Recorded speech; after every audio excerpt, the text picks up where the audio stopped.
کیا بات ہے؟ ڈسلوا نے اندر آتے ہوئے کہا۔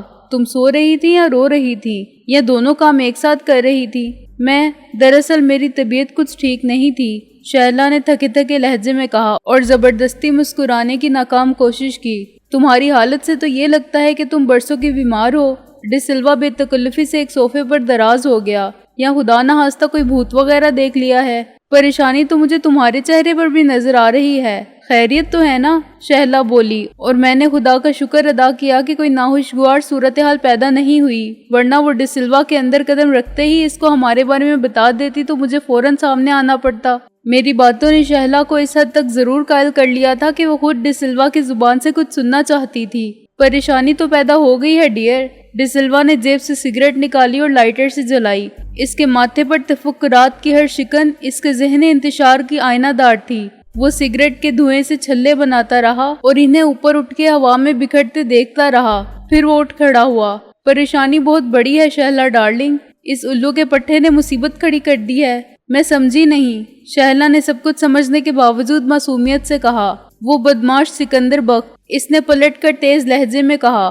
معلوم نہیں وہ ہسپتال کیسے آ پہنچا اور اس نے عین وقت پر تمہیں دیکھ لیا۔ میں تو اس کے آتے ہی نکل گئی تھی، شہلا نے گھبرا کے کہا۔ اس کی طرف میری پشت تھی، اس نے میری صورت کہاں دیکھی تھی؟ اس کے علاوہ میرا لباس؟ یہ صرف تمہاری خوش فہمی ہے، ڈسلوا نے برہمی سے کہا۔ وہ بہت چالاک شخص ہے، تمہیں معلوم نہیں ہوا لیکن اس نے تمہارے چہرے کی ایک جھلک دیکھ لی اور پہچان گیا۔ زیادہ گڑبڑ اس لیے ہوئی کہ اس کمرے میں ڈاکٹروں کے ساتھ صرف 2 نرسیں تھیں، تیسری کوئی نہیں تھی، لیکن سکندر نے اور اس کے ساتھ آنے والے مجسٹریٹ نے اصرار کیا کہ نرسیں 3 تھیں۔ تمہارے غائب ہو جانے سے معاملہ اور پراسرار ہو گیا۔ میں سکندر بخت کو تو جھٹلا دیتا، مگر اس مجسٹریٹ کو کیسے جھٹلاتا؟ اب قتل کا مقدمہ درج کر لیا گیا ہے، جس میں ہسپتال کے عملے کے ساتھ میں اور تم بھی ملوث ہو گئے ہیں۔ وہ کیسے ڈسلوا؟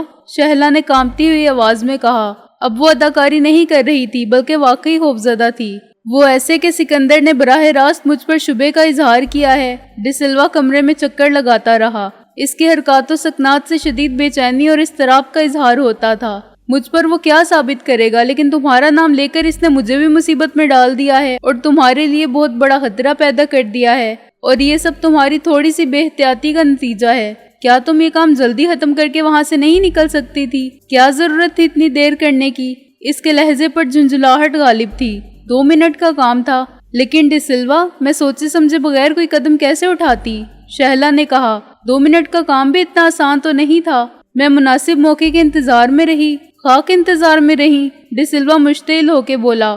اگر تمہیں موقع کا خیال ہوتا تو تم ایسے وقت میں نہ جاتی جب وہاں پہلے سے 2 نرسیں موجود تھیں۔ اگر 2 کی بجائے 3 کا چکر نہ ہوتا تو الزام تمہارے بجائے ان دونوں نرسوں یا دونوں ڈاکٹروں پر آ جاتا، مگر اب وہ شک کی بنا پر صاف بچ گئے ہیں کیونکہ ایک تیسری نرس کی موجودگی کا گواہ خود مجسٹریٹ ہے۔ ان پر زیادہ سے زیادہ فرائض میں غفلت برتنے کا یا بے پرواہی کا الزام آ جائے گا، لیکن میں جانتا ہوں اس سے ان کا کچھ نہیں بگڑے گا۔ نرسوں کی حمایت ڈاکٹر کریں گے اور ڈاکٹروں کے خلاف قتل کا الزام ثابت کرنا بہت مشکل ہے۔ پھنس جاؤ گی تم، جس کا نام سکندر نے لکھوا دیا ہے، لیکن کسی کے کہنے سے تو کوئی مجرم نہیں بن جاتا، قتل کے الزام کو ثابت بھی کرنا پڑتا ہے، شہلا نے مردہ آواز میں کہا۔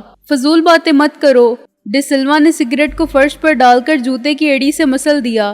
ایک قانون وہ ہے جو کتابوں میں لکھا ہے، دوسرا قانون پولیس کا اپنا وضع کردہ ہے۔ انہیں اختیار حاصل ہے کہ وہ جسے چاہیں شک میں پکڑ لیں اور تفتیش کے لیے تھانے لے جائیں، خصوصاً قتل جیسے سنگین جرم میں۔ تمہیں معلوم ہے تھانہ کیا ہوتا ہے اور وہاں تفتیش کیسے کی جاتی ہے؟ وہاں وہ لندن یا امریکی پولیس کے افسر اور سراغ رساں نہیں بیٹھے ہیں، جلاد بیٹھے ہیں جو کسی بھی شخص سے کسی بھی جرم کا اعتراف کروا سکتے ہیں۔ تم کیا اور تمہاری اوقات کیا؟ بڑے بڑے جیدار اور پیشہ ور قسم کے بدماش ایک رات کا عذاب نہیں جھیل سکتے۔ تم فوراً سب کچھ تسلیم کر لو گی اور اپنے ساتھ مجھے بھی مروا دو گی۔ لیکن تم نے تو کہا تھا کہ پولیس کچھ نہیں کر سکتی۔ شہلا پر بری طرح دہشت سوار تھی۔ تم نے کہا تھا کہ میرے بہت تعلقات ہیں اور میں پیسے سے سب کا منہ بند کر سکتا ہوں۔ ہاں، لیکن اس وقت مجھے یہ نہیں معلوم تھا کہ تم اپنی حماقت کے باعث سکندر بخت کے سامنے آ جاؤ گی، ڈسلوا نے مشتعل ہو کے کہا۔ میں نے تمہیں ایک نرس کی یونیفارم فراہم کی، زہر لا کے دیا، اور یہ کوئی آسان کام نہیں تھے۔ اگر تم نے ذرا بھی عقل اور احتیاط سے کام لیا ہوتا۔ میں نے اپنی طرف سے پوری احتیاط کی تھی۔ شہلا نے دونوں ہاتھوں میں منہ کو چھپا کر رونا شروع کر دیا۔ مجھے کیا معلوم تھا کہ سکندر ایک مجسٹریٹ کے ساتھ وہاں پہنچ جائے گا؟ مجھے تم پر بھروسہ تھا۔ دیکھو یہ رونے دھونے کا ڈرامہ مت کرو، ڈی سلوا چراغ پا ہو کے بولا۔ تمہاری وجہ سے میں بھی مصیبت میں پھنس گیا ہوں، اس کیس میں میرا نام بھی آ جائے گا تو میری کتنی بدنامی ہوگی۔ FIR سے نام خارج کروانا کوئی آسان کام ہے؟ یہ تو تمہیں پہلے سوچنا چاہیے تھا کہ معاملہ الٹا گلے بھی پڑ سکتا ہے۔ شہلا نے روتے روتے سر اٹھایا۔ مجھے بتاؤ کہ اس بڈھے گورکن نے تمہارا کیا بگاڑا تھا جو ویسے بھی لبے گور تھا؟ اگر میں اسے نہ مرواتا تو خود مارا جاتا، اور پہلے خود میں نے ہی کوشش کی تھی، مگر وہ حبیس قبر میں دفن ہونے کے بعد بھی زندہ نکل آیا اور میرے لیے جان کا خطرہ بن گیا، ڈی سلوا نے کہا۔ چنانچہ تم نے اپنی جان کا خطرہ میری جان کو منتقل کر دیا، شہلا نے آنسو پونچھ کر کہا۔ میں نے تمہارے لیے سب کچھ کیا اور اب تم مجھے ہی الزام دے رہے ہو کہ غلطی میں نے کی۔ مجھے یہ بتانے آئے ہو کہ تم میرے لیے کچھ نہیں کر سکتے۔ تمہیں FIR میں سے اپنا نام خارج کروانے کی فکر ہے لیکن میرے انجام کی فکر نہیں ہے۔ نہیں ڈی سلوا، یہ قتل تمہاری ایما پر ہوا ہے، تم بھی برابر کے شریک جرم ہو، پھانسی کے تختے تک تمہیں میرا ساتھ دینا ہوگا۔ میں اور رابعہ دم سادے یہ سب گفتگو سن رہے تھے اور اس جھری میں سے سب کچھ دیکھ رہے تھے جو نیم وا دروازے کے درمیان تھی۔ نتائج میری توقعات سے بہتر نکلے تھے اور مجھے افسوس تھا تو ایک ٹیپ ریکارڈر کے موجود نہ ہونے کا، ورنہ میں اس پورے اعتراف جرم کو ریکارڈ کر لیتا۔ شہلا کی بات کا رد عمل فوراً ہوا۔ ایک لمحے کے لیے ڈی سلوا کا چہرہ سرخ پڑ گیا مگر اس نے اپنی حالت پر قابو پا لیا۔ دیکھو ڈیئر، یہ ہم دونوں کا مسئلہ ہے، ایسے حل نہیں ہوگا، وہ شہلا کے پاس بیٹھ کے بولا۔ اب اس کا لہجہ قطعی بدلا ہوا تھا، اس کا غصہ کافور ہو گیا تھا اور یہ تبدیلی بے سبب نہیں تھی۔ ڈی سلوا جانتا تھا کہ شہلا کا ایک بیان اسے تباہ کر سکتا ہے۔ تمہیں اندازہ ہونا چاہیے کہ میں کتنا بڑا خطرہ مول لے کر یہاں آیا ہوں۔ مجھے ڈر تھا کہ کہیں میرے آنے سے پہلے پولیس یہاں نہ پہنچ چکی ہو۔ میں نے اور دلاور نے کہہ دیا تھا کہ دفتری فائلوں میں مس شہلا کا پرانا پتہ لکھا ہوا ہے۔ حال ہی میں وہ بادامی باغ کے علاقے سے گلبرگ کی طرف چلی گئی ہیں، جو کوئی غلط بات بھی نہیں، مگر یہ پولیس والے سراغ لگانا جانتے ہیں، کوئی پتہ نہیں وہ اسی وقت نازل ہو جائیں۔ میری کار باہر کھڑی ہے، میں کیا جواز پیش کروں گا اس وقت یہاں اپنی موجودگی کا؟ میں تو کہہ چکا ہوں کہ مجھے مس شہلا زیدی کا پتہ معلوم نہیں ہے اور میرا ان سے تعلق بھی دفتر کی حد تک ہے۔ شہلا زیدی؟ رابعہ نے میرے کان میں سرگوشی کی۔ یہ تو مسلمان ہے، عشق کا کوئی مذہب نہیں ہوتا، میں نے جواباً کسی فلسفی کی طرح کہا۔ خدا کے لیے خاموش رہو، تمہارے پاس آج رات کی مہلت ہے شہلا۔ ڈی سلوا نے دوسری سگریٹ جلا کے اپنی بات جاری رکھی۔ ظاہر ہے کہ تم صبح دفتر آؤ گی تو گرفتار ہو جاؤ گی اور معاملہ سنگین ہو جائے گا، کیونکہ جہاں تک مجھے یقین ہے تم نے ہسپتال میں اس کمرے کے اندر کہیں نہ کہیں اپنے فنگر پرنٹ ضرور چھوڑے ہوں گے۔ تم نے دستانے پہننے کی احتیاط جو نہیں کی تھی، اس کے علاوہ دفتر کے کچھ لوگ تمہارے نئے پتے سے ضرور واقف ہوں گے۔ نیا پتہ تو خود میں نے اپنی پرسنل فائل پر لکھ دیا تھا، شہلا نے کہا۔ اس کا مطلب یہ ہے کہ صبح پولیس یہاں بھی آ پہنچے گی، ڈی سلوا نے فکر مندی سے کہا۔ دفتر کھلنے کے بعد زیادہ سے زیادہ 1 گھنٹے کے اندر اندر۔ تمہارے لیے اس کے سوا کوئی صورت نہیں کہ تم غائب ہو جاؤ۔ غائب ہو جاؤں؟ شہلا نے بے یقینی سے دہرایا۔ کہاں اور کیسے؟ میں اکیلی تو نہیں ہوں، میرے ساتھ وہ بھی ہیں جن کو میں اپنی ماں اور اپنا بھائی کہتی ہوں، مگر تم جانتی ہو کہ وہ تمہارے کچھ بھی نہیں ہیں، ڈی سلوا نے چڑھ کر کہا۔ تمہیں ان کی فکر کیوں ہے؟ انہیں ان کے حال پر چھوڑ دو اور اپنی جان بچاؤ۔ وہ تمہارے والدین کے ادنا ملازم تھے۔ میں اتنی کمزور اور بے ضمیر نہیں ہوں ڈی سلوا، شہلا نے مضبوط لہجے میں کہا۔ اس وقت جب دنیا میں میرا کوئی نہ تھا سوائے میری جان کے دشمنوں کے جو میری جائیداد ہتھیانا چاہتے تھے، تو انہی نمک خواروں نے میری جان بچائی اور مجھے زندہ رکھا۔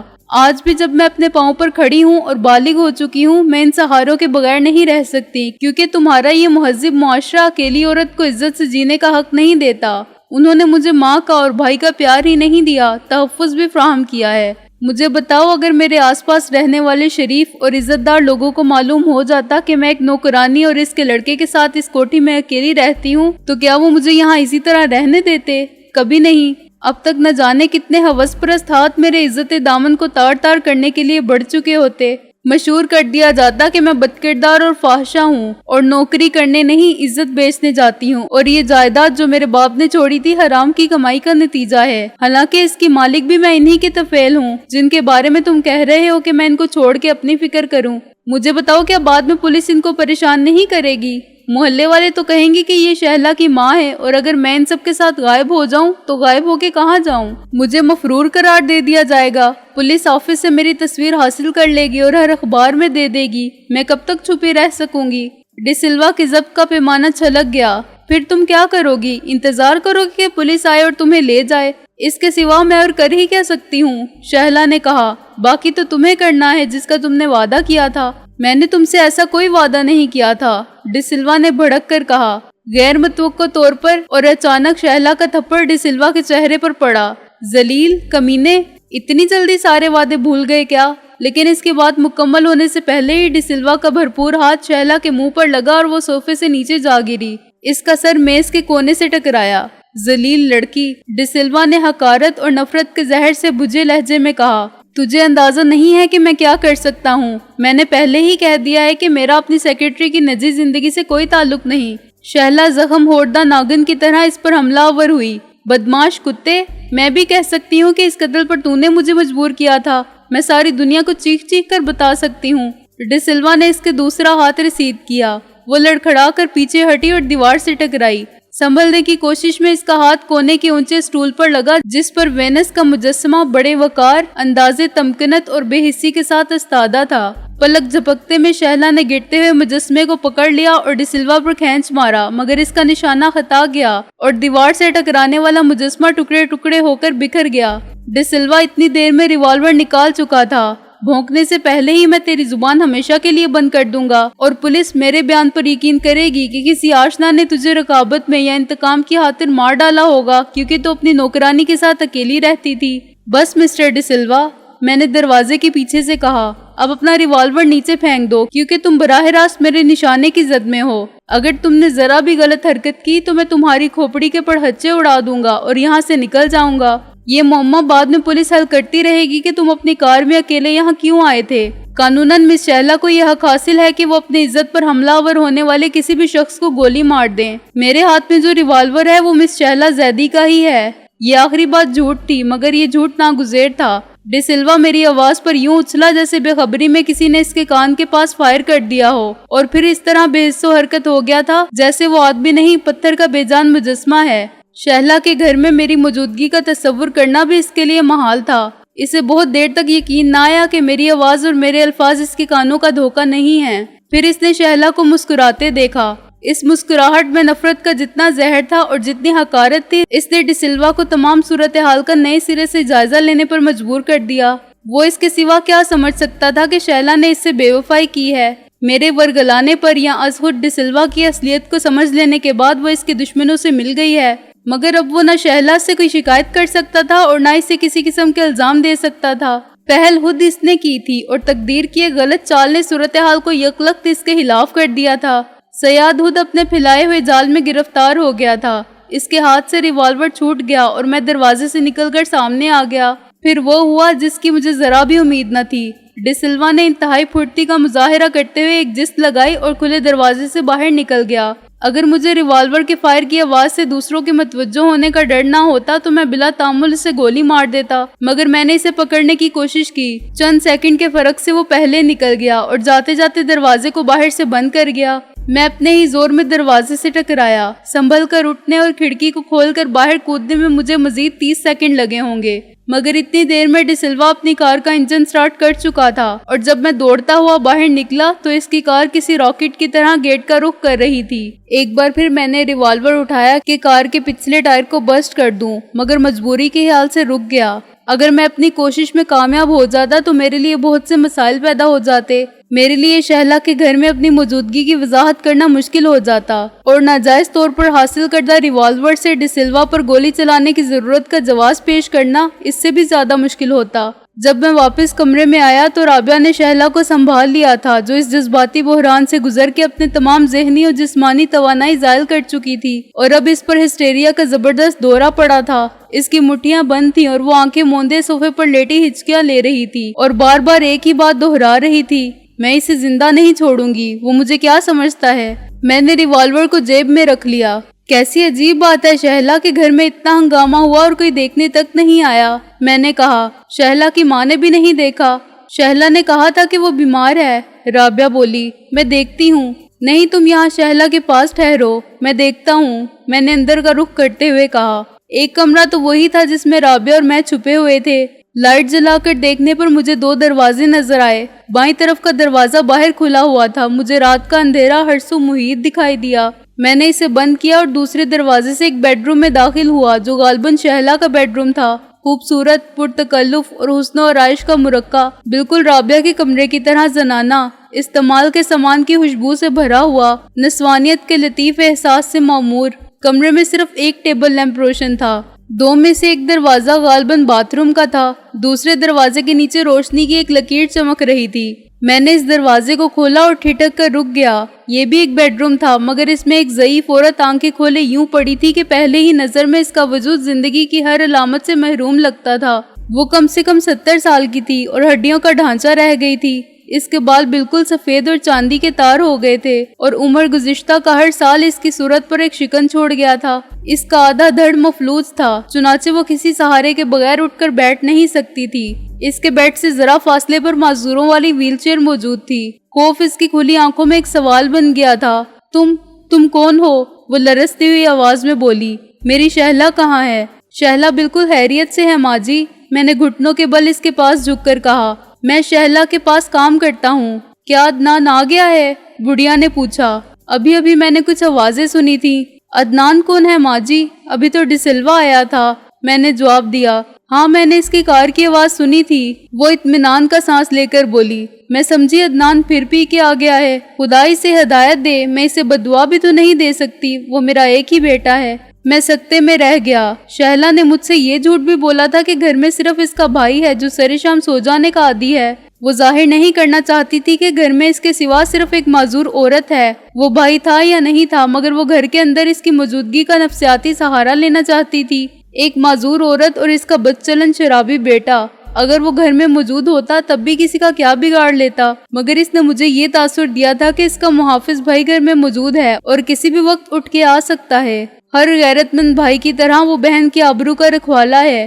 یہ تھا خوش شکل، خوش پوش اور خوش باش نظر آنے والی شہلا زیدی کی خوبصورت زندگی کا پس منظر۔ خون کے رشتے ختم ہو جانے کے بعد اس نے جذبات کے رشتوں کو استوار رکھا تھا، مگر یہ رشتے بھی سود کے دھاگے تھے، ایک جھٹکے میں ٹوٹ جانے والے، ناقابل اعتماد اور جھوٹے، مگر اس نے انہی کا بھرم رکھ کے زندگی سے مفاہمت کر لی تھی۔ مجھے یوں لگا جیسے میں نے خوبصورت گل رنگ اور ریشمی پردہ ہٹا کے گندی گلی کا منظر دیکھ لیا ہے، جہاں غلاظت، تعفن اور پست ترین سطح پر جینے والی مخلوق کی زندگی کی تمام بدصورتی موجود ہے۔ ماں جی، میں نے کہا، کیا عدنان کو معلوم ہے کہ شہلا اس کی بہن نہیں ہے؟ کون کہتا ہے شہلا اس کی بہن نہیں ہے؟ میری بات نے جیسے اس بوڑھی عورت کے زخم دل پر انگارہ رکھ دیا۔ وہ میری بیٹی ہے تو عدنان کی بہن ہی ہوئی نا، سمجھنے کا کیا مطلب؟ میں سمجھ گیا تھا کہ زندگی کے اس راز کو شہلا نے ڈسلوا کے سوا کسی پر افشا نہیں کیا تھا۔ وہ ڈسلوا پر کتنا اعتماد کرتی تھی اور ڈسلوا کے بعد یہ بات صرف مجھے اور رابعہ کو معلوم ہو گئی تھی۔